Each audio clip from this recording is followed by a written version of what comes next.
अगर आप इन्वेस्टर है या डिविडेंड इन्वेस्टिंग में इंटरेस्ट रखते हैं तो बहुत सारी इंपॉर्टेंट इंफॉर्मेशन इस वीडियो में मिलने वाली है और हर बार की तरह डेटा पर फोकस करेंगे और डेटा को बहुत ही सिंप्लीफाई करके दोस्तों इस वीडियो में हम लेके आए हैं, तो लास्ट तक बने रहिएगा।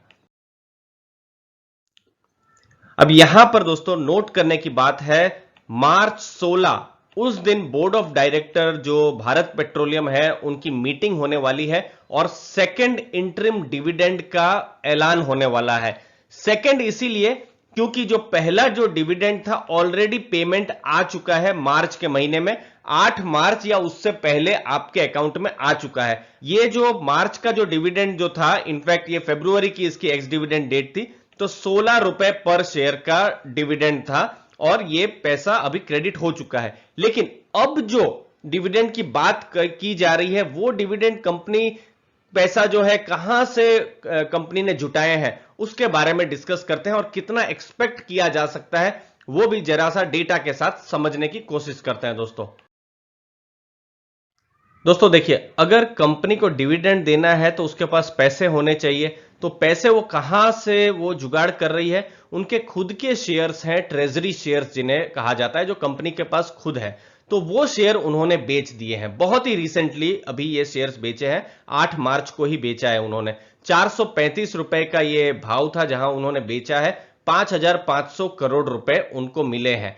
तो ये जो डील हुई है वहां से उनको पैसे मिले हैं, जो भारत पेट्रोलियम है उनको यहां पर मिले हैं। तो यहां से स्पेशल डिविडेंड का अमाउंट आएगा। लेकिन ये नहीं, इसके अलावा भी जो नुमालीगढ़ रिफाइनरी है असम में, वहां पर भी उन्होंने जो स्टेक है वो बेचा हुआ है। तो उसके बारे में भी दोस्तों हम बात करते हैं। लेकिन उससे पहले आपके लिए बहुत ही अच्छी डील है जहां फ्री में डीमैट अकाउंट ओपन कर सकते हैं। ट्रेडिंग करनी है तो आपके पास डीमैट अकाउंट होना चाहिए, तो आप फ्री में ये अकाउंट ओपन कर सकते हैं। और ये चीज आईपीओ भी बहुत सारे आ रहे हैं मार्च में, तो ये एक गोल्डन अपॉर्चुनिटी है जिसका आप फायदा उठा सकते हैं।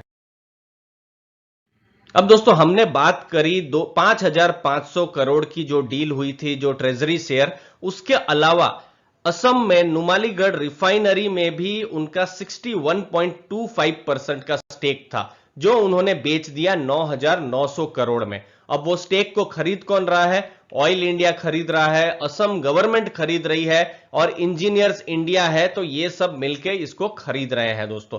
तो ये इसीलिए भी जरूरी था क्योंकि डिसइन्वेस्टमेंट इसका होने वाला है।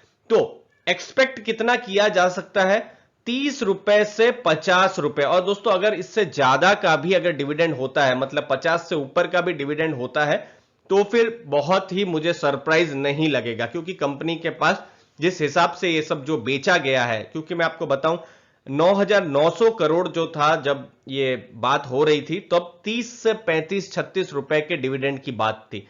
लेकिन अब ये ट्रेजरी शेयर बिके हैं तो और ज्यादा यहां पर डिविडेंड की यहां पर एक्सपेक्टेशन हो जाती है।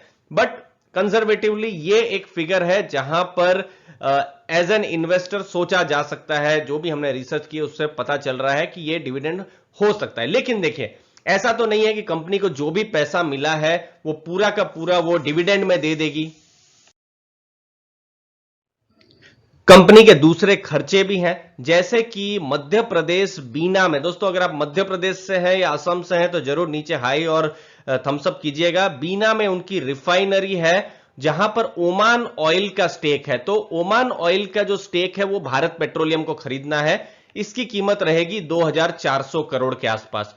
कंपनी के कुछ डेट भी है, तो यहां पर कुछ खर्चे हो सकते हैं। कुछ जो बीना रिफाइनरी है, देखिए 5,500 और 9,900 करोड़ तो उनको मिले हैं, लेकिन ये डेट में कुछ पैसे जाएंगे। ये जो बीना रिफाइनरी है, यहां पर जो ओमान से जो स्टेक खरीदेंगे तो वहां पर भी कुछ खर्चा होने वाला है। तो किस हिसाब से कैपिटल एलोकेशन होता है, ये बहुत इंपॉर्टेंट है कि किस हिसाब से कंपनी अपना एलोकेट करती है पैसा, किस हिसाब से अपने शेयर होल्डर्स को रिवार्ड करती है। और देखिए सबसे बड़ा शेयर होल्डर्स तो गवर्नमेंट ऑफ इंडिया ही है ये दोस्तों, तो वो देखना बहुत जरूरी रहेगा। तो उसके लिए अच्छे खासे डिविडेंड की उम्मीद है। 16 मार्च का बहुत ज्यादा इंतजार रहेगा जहां पर एक अच्छा खासा डिविडेंड जो है 30 to 50 रुपीस के रेंज में एक्सपेक्ट किया जा सकता है। लेकिन अगर कंपनी बहुत ज्यादा कंजर्वेटिव हो जाती है, डेट पर बहुत ज्यादा फोकस करती है या कैश बचाने पर फोकस करती है, तो डिविडेंड कम भी हो सकता है, लेकिन इसके चांसेस कम है। कोई भी चीज के ऐसा तो नहीं है कि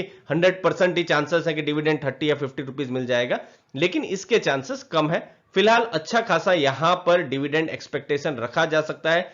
16 मार्च को और ज्यादा क्लैरिटी आएगी दोस्तों, हमको उसका इंतजार रहेगा। वीडियो को सब्सक्राइब करके रखिए, हमारे चैनल को इनफैक्ट सब्सक्राइब करके रखिए दोस्तों, सबसे पहले इंफॉर्मेशन आप तक हम पहुंचाएंगे। आपने अपना समय दिया उसके लिए बहुत बहुत धन्यवाद दोस्तों।